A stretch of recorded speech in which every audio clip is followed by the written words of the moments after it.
Now starting single layer winding,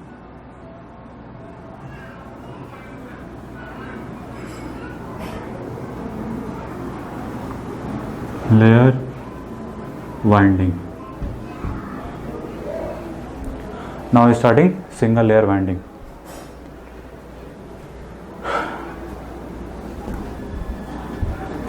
Suppose that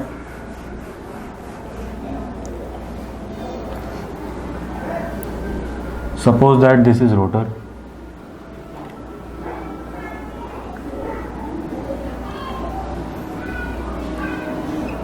this is stator,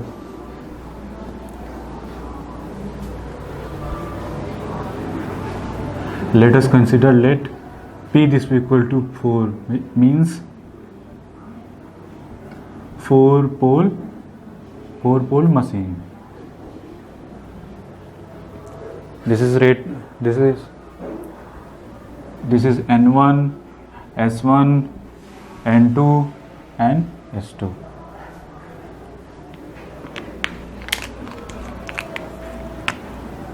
Putting this coil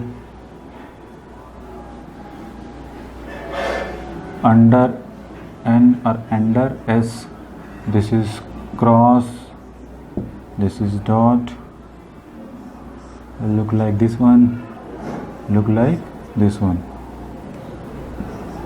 ठीक है? I don't know what is this. Suppose that one, okay, this is the 4 pole machine, this is stator and this is rotor. First of all, how to put the coil? This is one, suppose that this is 1 dash, this is 2 dash, 2 and 2 dash, cross dot, cross dot. आपने ऐसे put कर दिया. आपके mind में पहले यही आया कि हमने कॉइल को रख दिया 1 डैश, 2 डैश. ठीक है, मतलब कि ये जो कॉइल होती है आपकी लुक लाइक दिस वन, एक तरफ पॉजिटिव और एक में क्या जा रही है, नेगेटिव करंट जा रही है. मतलब दिस इज, ये इसका मतलब क्या होता है, cross and this is dot. Any doubt recording to this one? Now अब हमारे माइंड में आता है दो चीज़ कि ठीक है, करंट हमको रखनी है तो कैसे रखें, कॉइल को कैसे रखना बेटर होगा. ठीक है, अब माइंड में आता है कि ठीक है, हम जो है क्या करते हैं, पहला काम, किसी के माइंड में आया कि नहीं हम ऐसे ही रख सकते हैं, चलो कोई नहीं, ऐसे रख दिया तो इसका क्या एडवांटेज मिलेगा देखते हैं. पहले induce EMF in the coil 1, induce EMF in coil 1, this is E1, this equal to, first of all B theta E look like कैसा होगा,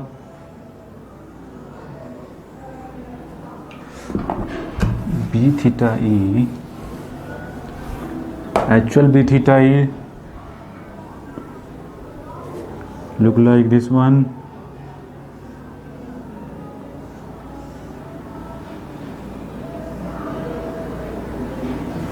ठीक है. This is pi, 2 pi, sorry 2 pi, this is 3 pi, this is 4 pi. Under N,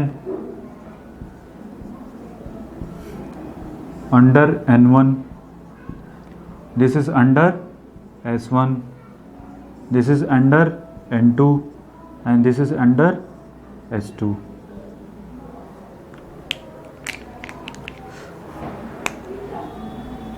This is B theta E dot cross and this is dot, 1 dash, 2 dash. हमने ऐसे रखा हुआ है. यहाँ पे क्या हुआ, cross dot, cross and dot. Under N pole हमने कंसिडर करिए, एन पोल के अंदर में जो करंट जा रही है वो कैसी है, क्रॉस है. ठीक है, और डॉट के अंदर में जो करंट जा रही है वो कैसी है, सॉरी एस के अंदर में जो करंट जा रही है वो डॉट है. ठीक है, तो ये कॉइल लुक लाइक ऐसे है, जा रही आ रही है, खैर ठीक है कोई दिक्कत नहीं। Induce EMF in the coil 1, यहाँ तो किसी को डाउट नहीं। E1 कितना होगा, this is B theta E, peripheric velocity v, length is l, जो कॉइल की लेंथ होती है, ठीक है, ये कॉइल है ना, ये लुक, ठीक है, तो कॉइल की ये लेंथ होती है और किस वेलोसिटी से मूव कर रहा है, ये रोटर है, तो नॉर्मल सी बात है, इसकी सपोज करिए पेरिफेरिक वेलोसिटी v है, तो that's why E1 induce EMF in coil 1 look like b theta E ve। Again induce EMF in coil 1 dash under S1 pole कितना हो जाएगा, E1 डैश दिस भी equal to B pi plus theta E, लिख सकते हैं VL, this भी equal to minus B theta E VL, ठीक है। Induce induce EMF in coil, इसको कॉइल ना करके आप ऐसे भी इसको क्या लिख सकते हैं, कंडक्टर भी बोल सकते हैं, ठीक है, इन कंडक्टर, ठीक है, और इसको भी कंडक्टर। तो कॉइल में E11 डैश दिस भी इक्वल टू क्या हो जाएगा, E1 minus E1 dash this भी equal to 2B theta E VL। It means coil के क्रॉस जो इंड्यूस ईएमएफ होगा वो कितना बनेगा, लुक लाइक दिस वन, मतलब इसको बनाना चाहें तो लुक लाइक ऐसा बनेगा, और ये क्रॉस ये डॉट अंडर N और ये S, तो current look like this one. तो E11 डैश कितना मिलेगा, लुक लाइक दिस वन। यहाँ तक किसी को डाउट? चलो अब देखते हैं आगे चल के, ठीक है। सेम इंड्यूस ईएमएफ अगर आपने ऐसे कॉइल रखा हुआ है तो ये भी E22 dash also 2B theta E VL, इसमें भी कोई डाउट नहीं, ठीक है। अब किसी के माइंड में आया कि ठीक है हमने ऐसे रख दिया, लेकिन कोई ज़रूरी है कि दूसरा वाला भी यही सोच रहा हो, किसी ने कहा नहीं हम ऐसे नहीं रखेंगे, तो समझ में आ गया कि एडवांटेज तो है कि इंड्यूस ईएमएफ हम जनरेट होगा, और हम चाहते भी हैं यही चीज़ कि इंड्यूस ईएमएफ जनरेट हो जिससे वो हमारे काम लायक हो, ठीक है।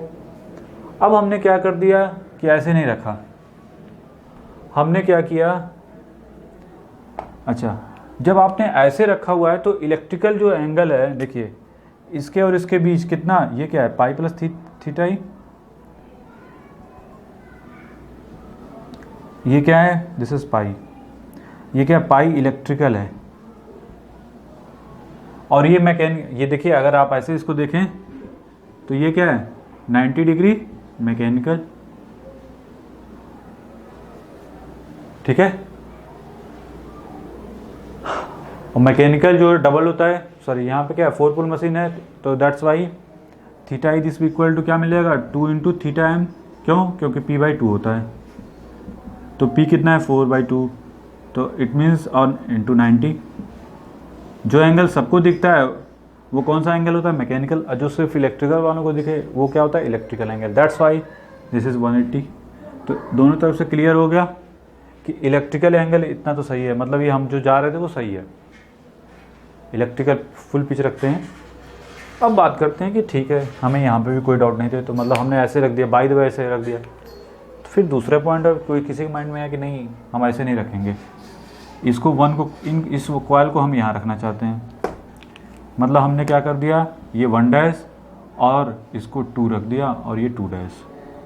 अब बताइए सब कुछ चेंज हो जाएगा, देखते हैं क्या होता है। N1 के अंडर में अब ये दूसरा डायग्राम बनेगा, कब, जब ये 1 हो गया, इसको 1 डैश, इसको 2, इसको 2 डैश। अब बताइए N1 के अंडर में क्रॉस, S1 के अंडर में क्या है डॉट, ठीक है, इसको रख दो 2। N2 के अंडर में क्या हो गया क्रॉस, ठीक है, और वो क्या है 1 डैश, और ये क्या है 2 डैश, कोई डाउट नहीं, कोई दिक्कत नहीं। चलो अब बताइए यहाँ पे बी थीटा ई, इसके करस्पॉन्डिंग ये क्या हो जाएगा 2 पाई प्लस थीटा ई। ठीक है, अगर इंड्यूस एमएफ कॉइल 1 में बात करें E1 तो क्या हो जाएगा B theta E V L. इसमें तो कोई डाउट नहीं, अंडर एन पोल क्रॉस है, अदरवाइज डॉट है। ठीक है, हमने रख दिया। अनदर पॉइंट ऑफ व्यू से देखते हैं 1 डैश भी किसके अंडर में है, एन पोल के अंडर में। इसमें भी करंट क्या जा रही है, क्रॉस जा रही है। इसका मतलब बी यहाँ पे एक्चुअली क्या लिखें 2 pi plus theta E V L, तो ये किसके बराबर होगा B theta E into V L. अब एडवांटेज क्या नजर आया, 1 डैश किया तो E1 माइनस E1 डैश, ये क्या मिल जाएगा 0। तो कॉइल में इंड्यूस एमएफ क्या मिला, जो कॉइल में इंड्यूस एमएफ, अगर आपने इस तरीके से कॉइल रखा तो आपको मैकेनिकल एंगल 180 कर दिया और इलेक्ट्रिकल एंगल 2 पाई कर दिया ना। इलेक्ट्रिकल एंगल क्या हो गया 2 पाई हो गया, 4 पोल मशीन हमने लिया जब 4 पोल मशीन कंसिडर किया। तो disadvantage, what is the disadvantage of that, no induce EMF in the coil, it means no induce EMF in the coil. तो ये क्या कोई मतलब का है, हमारे कोई मतलब का नहीं है। हमारा मोटिव तो क्या है कि इंड्यूस एमएफ जनरेट करना, दैट्स वाई ये कनेक्शन क्या है हमारा रॉन्ग है। कौन सा, ये वाला कि 1 को यहाँ पे रखें, 1 डैश यहाँ, 2 यहाँ रखें, 2 डैश यहाँ रखें। हमेशा कितना रखेंगे 1 कि मतलब यहाँ पे 1 डैश और वो जो पुराना वाला था ये 2 डैश 2 और ये 2 डैश, तब ये बेटर होगा। अनदर पॉइंट ऑफ व्यू से सोचते हैं, अदर मेथड से देखिए, इंड्यूस एमएफ जो होता है कॉइल में, कंडक्टर में तो इंड्यूस एमएफ हमेशा रहेगा, इसमें तो कोई डाउट नहीं है। जब कुछ भी नहीं समझ में आया, एकदम गो टू द बेसिक्स से करना चाहते हैं तो मोस्टली लोग आंसर ऐसे ही देते हैं, बट इसे मैं इफेक्टिव आंसर नहीं मानता। रीज़न क्योंकि आपको पूरा डिटेल में जाना चाहिए। अगर दूसरी पॉइंट ऑफ व्यू से देखा जाए तो फुल पिच इंड्यूस, जो कंडक्टर में इंड्यूस एमएफ तो कब जनरेट हो सकता है, B theta E V L के ऊपर डिपेंड करता है। लेकिन कॉइल में जो इंड्यूस एमएफ होता है वो किस पे डिपेंड करता है, वो डिपेंड करता है कि कंडक्टर में जो इंड्यूस एमएफ है, जैसे A1 EA1 और EA2 EA1 डैश पे, मतलब जस्ट लाइक अगर आपने A और E1 डैश पे, या आप कह सकते हैं E1 और ये E1 डैश पे डिपेंड कर रहा है, तो जो E11 डैश होगा वो क्या होगा E1 माइनस E1 डैश।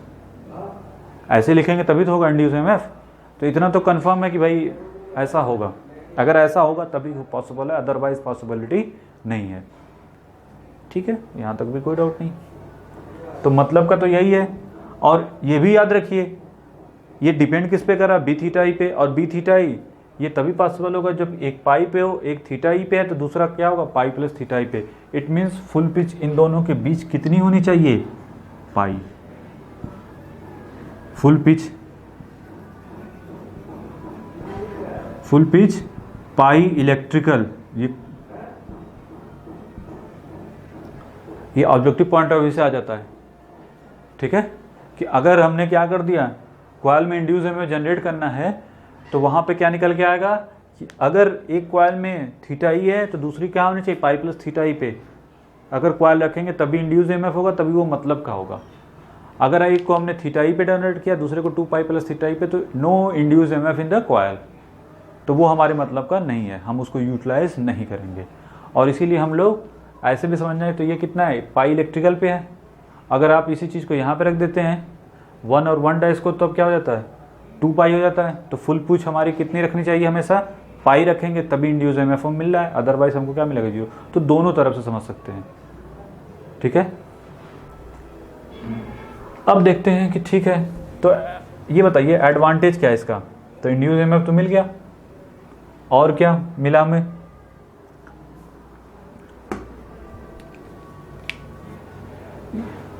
ठीक है। Coil C this equal to क्या मिलेगा S/2, ये क्या है C this equal to number of coil, यहाँ पे लिख लो number of coil C this equal to S by two. What is S? S is the slot. ठीक है, नंबर ऑफ स्लॉट. यहाँ तक कोई डाउट? ऐसे तो कैसे? अब माइंड में आता है कि ठीक है, ये जो वाइंडिंग आई हम इसको कैसे रखें और क्यों रखें. तो पहले ठीक है, जो इंड्यूस एमएफ आया ये बताइए. अब इन दोनों कॉइल का आप बनाना चाहें तो पहले वाले को क्या लिखेंगे? दिस वन, ये प्लस ये माइनस, करंट प्लस से माइनस मतलब 1, ये 1 डैश, ये EC और ये करंट कितनी है? सपोज करो IC. सपोज के लिए ये 3 एम्पियर है और ये कितना है? 5 वोल्ट. ठीक है. दूसरा एक 2 है और दूसरा क्या है? 2 डैश, मतलब करंट का डायरेक्शन IC. अगर इसको भी मान लिया 3 एम्पियर और ये कितना है? EC. ठीक है. B theta E VL this भी इक्वल टू अगर 5 है, ठीक है, चलो कोई नहीं, चलो इसी को मान लेते 5 ही मान लेते हैं, या 10 कर लो, 10 वोल्ट. ठीक है, ज़्यादा इफेक्टिव होता है. अब बताइए, दो कॉइल हैं, ये प्लस ये माइनस, ये प्लस ये माइनस. प्लस माइनस कैसे डिसाइड किया?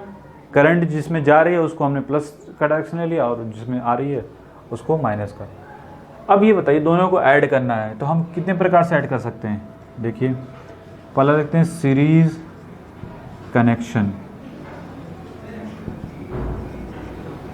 सीरीज कनेक्शन में क्या कर सकते हैं? दोनों को अटैच कर दें. Look like this one, look like this one, मतलब प्लस माइनस, EC1 EC और ये भी EC. ये कितना है? 10 और ये भी कितना है? 10. ये EC this equal to 3 ampere.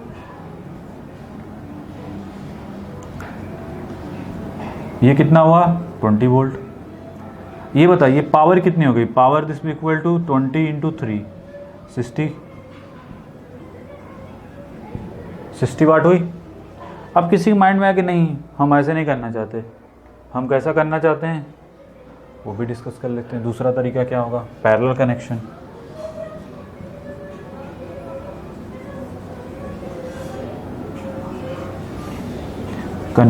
उसमें क्या करेंगे हम लोग? Look like this one, another look like this one. 3 ampere, this is also 3 ampere. ठीक है. Plus minus EC this equal to 10 और ये भी क्या होगा? Plus minus EC this equal to 10. ये कितना होगा? 6 एम्पियर. तो power this equal to 6 into 3, 6 into 10 कितना हो गया? 60 वाट. ये कितना हो गया? 60 वाट. दोनों में ही पावर क्या है? पावर रेटिंग क्या है? सेम है. अब देखते हैं एक चीज और, अगर आपको वोल्टेज रेटिंग बढ़ानी है तो कौन सा यूज करेंगे? Look like. अगर करंट रेटिंग बढ़ानी है तो इस लुक लाइक दिस वन. तो करंट रेटिंग कितने हो गए? 6 हो गई इसमें. मतलब करंट रेटिंग को इंक्रीज करना है तो क्या करेंगे? सीरीज में कनेक्ट करेंगे, सॉरी पैरेलल में कनेक्ट करेंगे. अगर वोल्टेज रेटिंग को इंक्रीज करना है तो हम किस में सर कनेक्ट करेंगे? दोनों कॉइल को सीरीज में. ठीक है. इसमें क्या हो जाएगा? इंप्रूव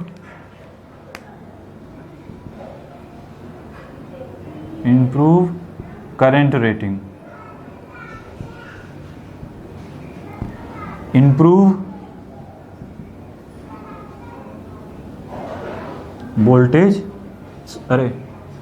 इंप्रूव वोल्टेज रेटिंग ने, वोल्टेज रेटिंग. और यहां पे क्या हो जाएगा? Improve current rating. समझ में आ गया यहां तक? अब बताइए, वोल्टेज करंट रेटिंग इंक्रीज करेगी तो किस पे हमको ध्यान देना पड़ेगा? उसके इंसुलेशन पे. और करंट रेटिंग है तब किस पे ध्यान देना पड़ेगा? उसके डायमीटर, थिकनेस, B थीटा. ठीक है. VL उसके करस्पॉन्डिंग हम करेंगे. ठीक है. यहाँ तक किसी को डाउट कि ऐसे तो कैसे? कॉइल में कोई डाउट किसी को?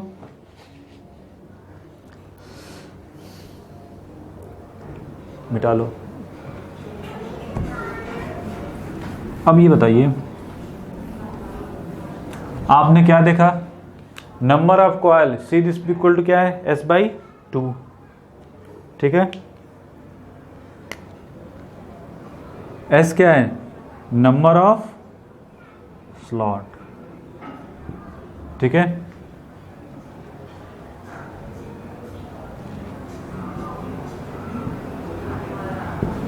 कॉयल, इसमें जो कॉयल है, वन कॉयल साइड क्या है, पर स्लॉट है, that is called, it is called single layer winding, that is called single layer winding, ठीक है। वन कॉयल पर स्लॉट है ना,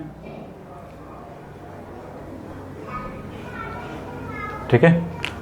अब बताइए, अब एक चीज और आती है, double layer winding.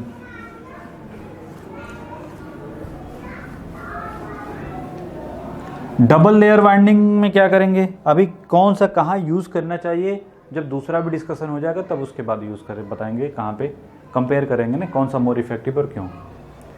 Double layer बनाना है, 4 पोल मशीन ही लेते हैं, दोनों को ये कंपैरिजन करना इजी हो जाएगा। तो इसमें तो कोई डाउट नहीं है कि ठीक है कि वाइंडिंग को कहाँ रखनी चाहिए, इसमें तो अब तो किसी को डाउट नहीं हो। स्लॉट की डेप्थ क्या करनी पड़ेगी, इंक्रीज करनी पड़ेगी, क्यों, क्योंकि हम लोग क्या लिख रहे हैं, double layer.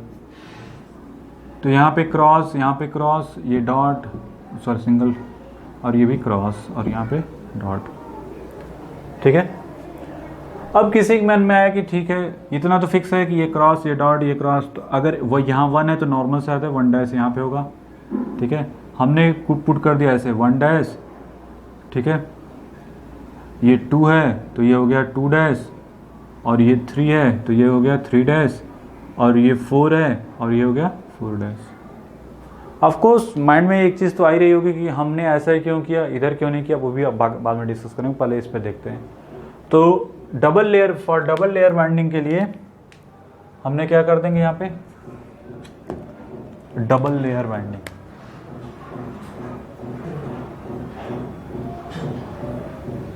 Double layer winding. अब यहाँ पे क्या हो जाएगी, 2 वाइंडिंग हो गई, लुक लाइक दिस वन। यहाँ पे भी क्या हो जाएगी, लुक लाइक दिस वन। यहाँ पे भी क्या हो जाएगी, लुक लाइक दिस वन। और यहाँ पे भी क्या हो जाएगी, लुक लाइक दिस वन। अब रखते हैं, पहले क्या है, ये cross dot dot, cross cross dot dot. Cross या डॉट किससे डिसाइड होता है कि वो किस पोल में है, अगर एन में है तो क्रॉस, और एस में है तो डॉट। क्या है, ये 1, ये 4 डैश, फिर क्या है, ये 2, ये 1 डैश, ठीक है। फिर क्या है, ये 3 और ये 2 डैश, ठीक है। फिर ये 4 और ये 3 डैश, ऐसे करते चले जाएंगे। अच्छा, इंड्यूस EMF की तो कोई प्रॉब्लम नहीं है अब, कि इंड्यूस EMF 1 और 1 डैश में, 2 और 2 डैश में, 3 और 3 डैश में, सब में क्या है, सबके बीच जो पिच फैक्टर है वो कितना है, पाई है। तो इंड्यूस EMF में कोई डाउट नहीं है। अगर आपसे कोई पूछे कि फर्स्ट कॉइल कैसे रिप्रेजेंट होगी, ये प्लस, ये माइनस, ये 1 डैश, करंट का डायरेक्शन किधर है, क्रॉस से, तो this is plus minus EC। ये कितना है, 10। IC कितना है हमारे पास, 3 एम्पियर, हमने ये कंसिडर किया था। अब बताइए, नाउ अनदर 2 डैश, 2 को देखिए ध्यान से, 2 क्रॉस, ये डॉट और ये, तो 2 किस पे है, सॉरी ये जो 2 है वो माइनस पे है, जो 2 डैश है वो प्लस पे। तो करंट का डायरेक्शन प्लस से minus, this is plus, this is minus, this EC this equal to 10, current IC this equal to 3 ampere. Another third में क्या हो जाएगा, 3 पॉजिटिव, ये 3 dash plus minus E C this equal to 10, ये I C this equal to 10, 4 dash 4, ये क्या है negative और ये क्या है, ये पॉजिटिव ये negative, I C this equal to 10 और ये plus minus E C this equal to sorry इस अरे यार ये 3 एम्पियर है ना, this is 3 ampere and this is 3 ampere. ठीक है, ये जितना भी डिस्कशन हो रहा है ये तो समझ में आ गया किसी को, यहाँ पे कोई डाउट नहीं। इंड्यूस में निकालना है तो कोई डाउट नहीं, जो हमने पहले डिस्कस किया तो वही चीज़ है, E11, E12, E13, E14 सब निकालेंगे तो वो क्या मिलेगा, सेम मिलेगी, हमने ऐसे रखा हुआ है। अब बात आती है कि ठीक है हमको यहाँ तक भी कोई डाउट नहीं, अब बताइए इन चारों को हम क्या कर सकते हैं, चारों को पैरेलल में, अगर करंट रेटिंग इंप्रूव करनी है तो चारों को क्या कर देंगे पैरेलल में। तो पहला क्या हो जाएगा, all coils are connected in parallel. Second, all coil connected in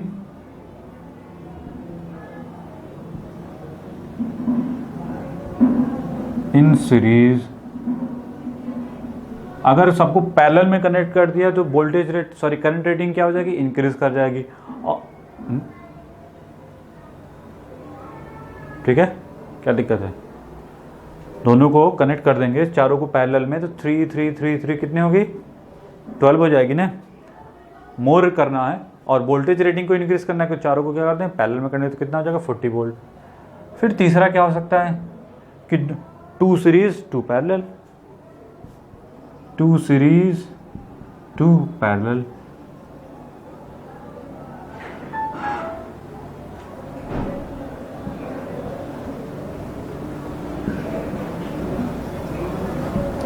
fourth 3 series 1 अरे 3 पैरेलल 1 सीरीज। ठीक है, ऐसे बनाते चले जा सकते हैं। तो खैर इतना तो पकड़ में आ गया कि ठीक है इसमें कनेक्शन कैसे करना है वो हम कर लेंगे, यहाँ तक भी किसी को डाउट नहीं है। अब माइंड में आता है कि ठीक है हमने जो इतना डिस्कशन किया हुआ है, अब मशीन के बारे में देखते हैं, मशीन किसके लिए मोर इफेक्टिव है और क्यों। ये जो मशीन हमारी है वो क्यों इफेक्टिव है और किसके लिए इफेक्टिव है और क्यों। ठीक है, यहाँ तक कोई डाउट।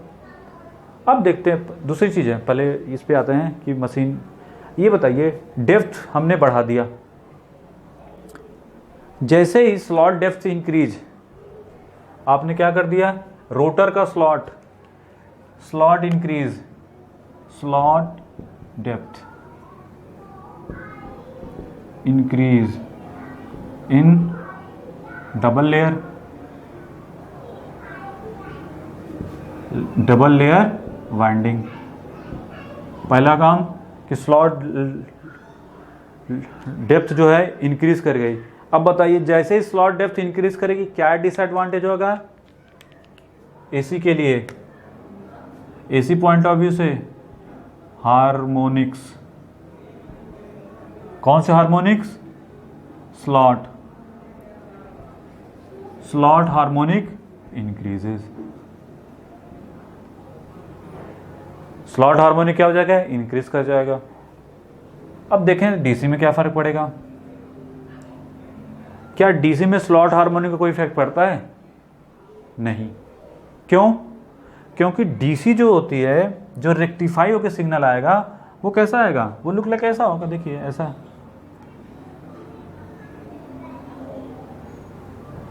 ठीक है, मतलब डीसी जो होता है,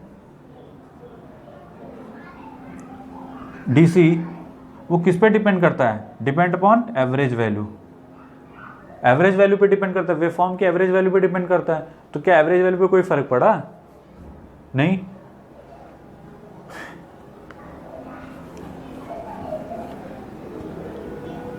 नो इफेक्ट। ठीक है, एवरेज वैल्यू पे स्लॉट हार्मोनी का कोई इफेक्ट नहीं पड़ेगा। तो डीसी पॉइंट ऑफ व्यू से ये तो मोर इफेक्टिव है। क्यों? क्योंकि वाइंडिंग आप देख रहे हैं पर स्लॉट में कितने हो गए, 2 वाइंडिंग हो गई, तो हमारे लिए तो एडवांटेज हो गया। ठीक है, 2 कॉइल रखे तो इंड्यूस में पहले का क्या हो गया, डबल हो गया ना। पहले मान लीजिए 10 मिल रहा था या 5 मिल रहा था, तो 5 का अब क्या हो जाएगा, डबल हो जाएगा। ठीक है, 5 है तो 10, 10 है तो 20, तो डबल हो गया। तो एक तो एडवांटेज एसी में मिल गया, डीसी मिल गया कि सर कि स्लॉट हार्मोनिक का कोई इफेक्ट इसके ऊपर नहीं पड़ने वाला डीसी पॉइंट ऑफ व्यू से। और वेव फॉर्म हमारी क्या हो गई, और इंड्यूस ईएमएफ हमको ज़्यादा मिल गया रेक्टिफाई होके। लेकिन एसी में स्लॉट हार्मोनिक इंक्रीज करके, दैट्स वाई ये मोर सुटेबल किसके लिए होगा, डीसी के लिए। ठीक है, ये किसके लिए मोर सुटेबल है, डीसी के लिए। जो सिंगल वाली है वो किसके लिए मोर सुटेबल है, एसी के लिए। अब फिर बाद में आती है कि ठीक है, डबल लेयर ही क्यों, ट्रिपल लेयर क्यों नहीं किया, 4th लेयर क्यों नहीं किया, मल्टी लेयर क्यों नहीं किया। देखिए उसका भी रीज़न है। अगर आप डेप्थ स्लॉट ये जो अगर डेप्थ को इंक्रीज करेंगे, अब आपने क्या कर दिया, डेप्थ में 3 रखना, 4 रखना, 5 रखना, रख सकते हैं। लेकिन उससे होगा क्या कि उसकी मैकेनिकल स्ट्रेंथ जो होगी वो क्या हो जाएगी, रिड्यूस हो जाएगी। मैकेनिकल स्ट्रेंथ थी कि रोटर की, वो क्या हो जाएगी, रिड्यूस हो जाएगी। मतलब कहने का है कि उसके ब्रेक होने के चांसेस बढ़ जाएंगे। समझ में आ रहा है? अगर ज़्यादा हम डेप्थ बढ़ाएंगे तो उससे क्या होगा, मैकेनिकल स्ट्रेंथ क्या होगी, कंपैरिजन में पहले के कंपेयर में क्या हो जाएगी, पहले स्ट्रांग थी, कॉइल को पकड़ के रखती थी। ठीक है, जो रोटर किसका बना होता है, आयरन का, तो वो क्या होगा, उसकी जो स्ट्रेंथ है मैकेनिकल स्ट्रेंथ, वो क्या होगी, मैकेनिकल स्ट्रेंथ का करंट से कोई लेना देना नहीं है, वो एक अलग प्रॉपर्टी है। मैकेनिकल स्ट्रेंथ वो डिपेंड किस पे करती है, mv/2। ठीक है, ये क्या होगा, रिड्यूस होने लगेगा, तो उसको बांधने के लिए हमको कम। ठीक है, तो मैकेनिकल स्ट्रेंथ क्या हो जाएगी हमारी, रिड्यूस कर जाएगी, जिससे वो ब्रेक हो जाएगा। दैट्स वाई हम लोग 2 से ज़्यादा नहीं करते। ठीक है, तो 2 यूज़ करना है तो डीसी के लिए, और 1 यूज़ सिंगल लेयर यूज़ करना है तो एसी के लिए। अब दूसरी चीज़ आती है कि ठीक है, यहाँ तक कोई डाउट?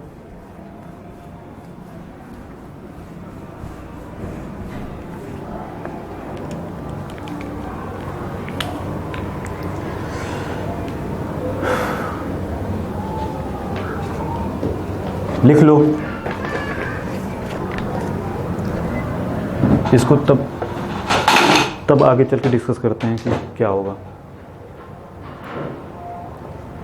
नीचे लिखो, in case of double layer winding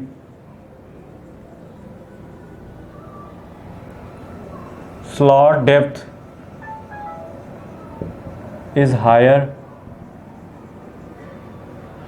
so slot harmonics increases. That's why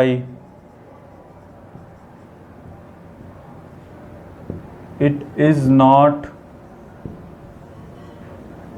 commonly used to AC machine, but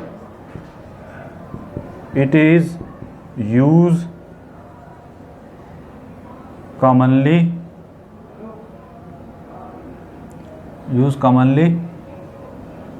is in DC।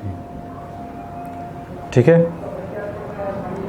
ये बताइए यहाँ तक किसी को डाउट? अब बात आती है कि ठीक है, ये तो हमने जो अभी डिस्कस किया वही पुट कर दिया। दूसरी चीज़ है, हम चाहते हैं कि जो अभी हमने ऐसे रखा है, किसी ने कोई आया करा, नहीं हम ऐसे नहीं रखना चाहते कोयल को। हम कैसे रखना चाहते हैं, हम चाहते हैं कि कोयल ये 1 है, देखिए दोनों पहले इसको बना लो, दो बना लो, ज़्यादा सही रहेगा। एक ने क्या किया, दूसरे ने, तो ज़्यादा समझ में आएगा। Look like this one, cross cross, ये dot,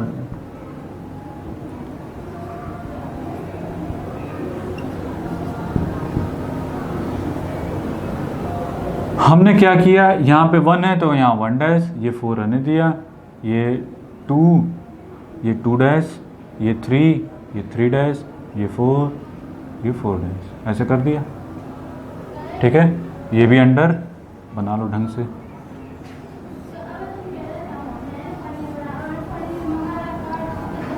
N1 S1 N2 S2,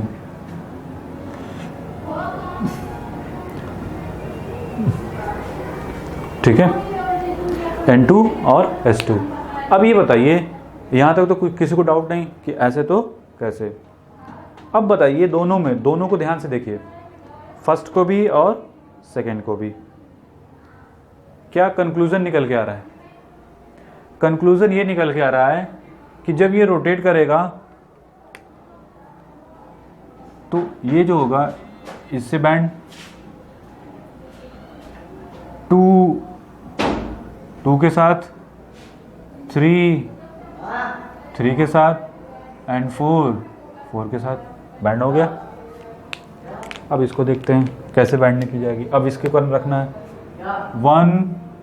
1 के साथ, 2 के साथ, 3 के साथ एंड 4 के साथ।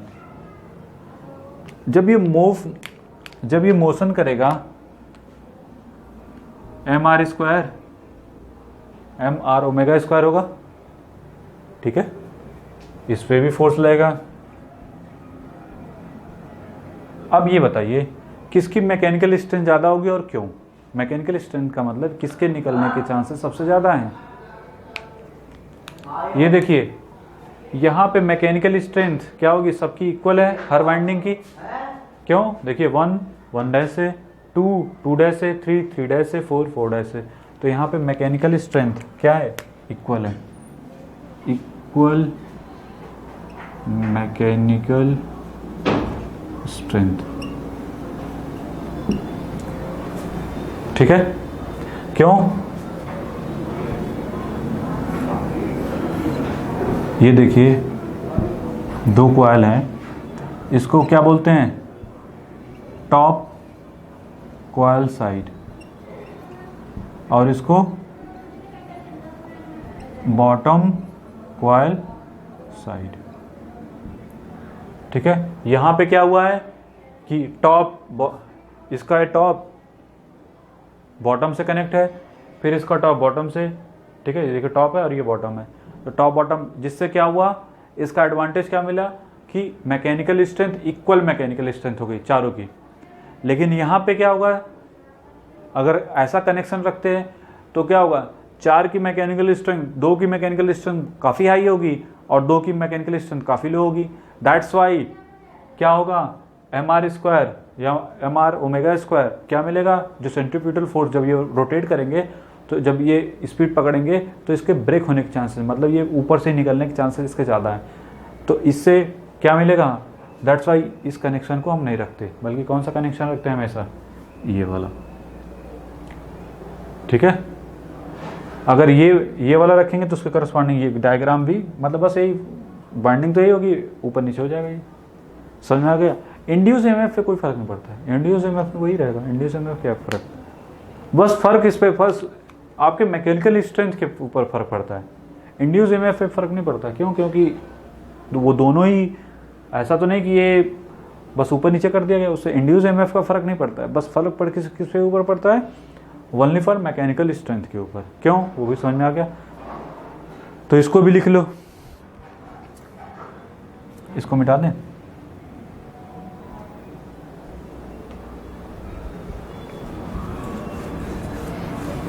हाँ, एसी पॉइंट ऑफ व्यू से हम सिंगल लेयर को ज़्यादा प्रीफर करते हैं। क्यों, क्योंकि उसमें स्लॉट हार्मोनी क्या होगा, रिड्यूस, उसमें कम होगा। क्यों, क्योंकि स्लॉट डेप्थ क्या है, कम है ना एज ए कम्पेयर टू इससे, इसीलिए single layer winding more suitable होता है एसी के लिए और डबल लेयर किसके लिए सुटेबल होता है, डीसी के लिए। चलिए आगे बढ़ते हैं, लिख लो इसको, क्या हो जाएगा, for each coil one of the side kept on the top and another side or bottom,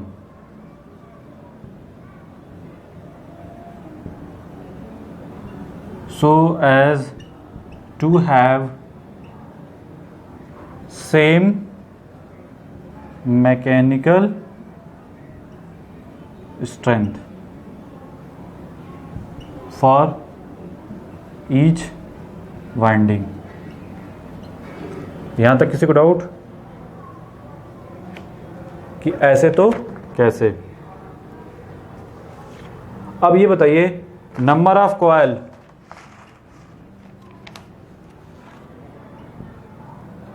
C this equal to number of क्या है, स्लॉट S, ठीक है? यहां तक किसी को doubt? That's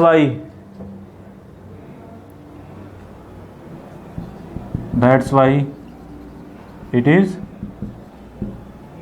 double layer binding.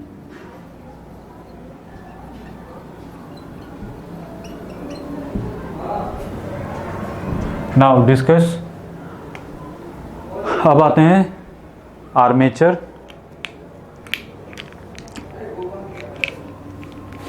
यहाँ तक किसी को डाउट कि ऐसे तो कैसे? नंबर ऑफ कॉइल कितने हैं इसमें? देखिए नंबर ऑफ कॉइल और नंबर ऑफ स्लॉट क्या है यहाँ पे, इक्वल हैं, ठीक है? देख लीजिए ये 2 है, ठीक है? दिस भी equal to look like this one. यहाँ तक कर लो। कोई डाउट? Armature direction diagram